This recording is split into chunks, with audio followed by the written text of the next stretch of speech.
મિત્રો, green cross વતી રાહુલ વડોદરા. આજે આપણે અમરેલી જિલ્લાના વાવડી ગામની અંદર જે કિસાન એગ્રો ડેરી કુંભાજી જીતુભાઈ, તો તેમના ફાર્મરમાં એક નેનોસિલના બે સ્પ્રે ગિરનાર 4 ની અંદર જે લઈ ગયેલા હતા.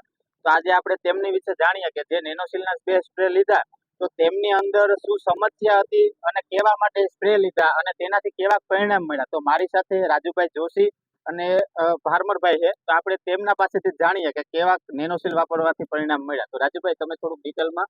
રામ રામ. તમારું પૂરું નામ? મનસુખભાઈ રવજીભાઈ ઠુમર, ગામ વાવડી રોડ. મનસુખભાઈ, આપણે જે આ નેનોસિલ તમે વાપર્યું છે, તો નેનોસિલ જે વાપરવાથી તમને કેટલા ફાયદા છે? ના ઓણ નેનોસિલ વાપર્યું આ 2 વાર, બરોબર. પહેલી વાર જ વાપર્યું છે અને ગઈ સાલ માંડવીમાં ઘણા મુંડા ને બધું આવ્યું તો ઓણ કાંઈ આવ્યું નથી. કાળો પોપટોય નથી પડ્યો, ફૂગેય નથી, કાંઈ નથી.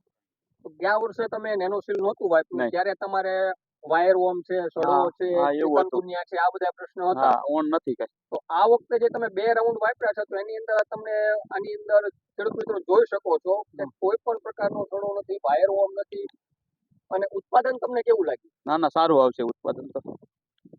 અધર પ્લોટ આપણે જોતા તમને આમ કેવું લાગે કે નેનોસિલ તમે સ્પ્રે લીધો તો એમાં ઉત્પાદનની સંખ્યા અને જમીનજન્ય જીવાતનો જે ડેમેજ થાય પ્લોટની અંદર, એમાં તમારું કેવું છે કે નેનોસિલના સ્પ્રે લીધા પછી તમને કેવું પરિણામ? ના નેનોસિલનો સ્પ્રે માર્યા પછી સારું છે. સારું. અને એક આપણે ખેડૂત મિત્રોને થોડુંક બતાવીએ નજીકથી કે જેની અંદર નેનોસિલનો સ્પ્રે લઈ ગયેલ છે અને જે પોપટામાં ડંખ પડ્યા ને એ આપણે ફોલશું ને જો, તો તેમની અંદર છે ને અંદરના ભાગમાં ડેમેજ જોવા નથી મળતું. જે 5-10% જેવું પોપટામાં ડાઘ લાગે તો એ આપણે બી ખોલશું એટલે એકદમ ભરાવદાર અને ક્વોલિટીમાં નીકળશે. એ રીતના આપણે ઘણા બધા આમાં 5-6 ડાઘ હશે.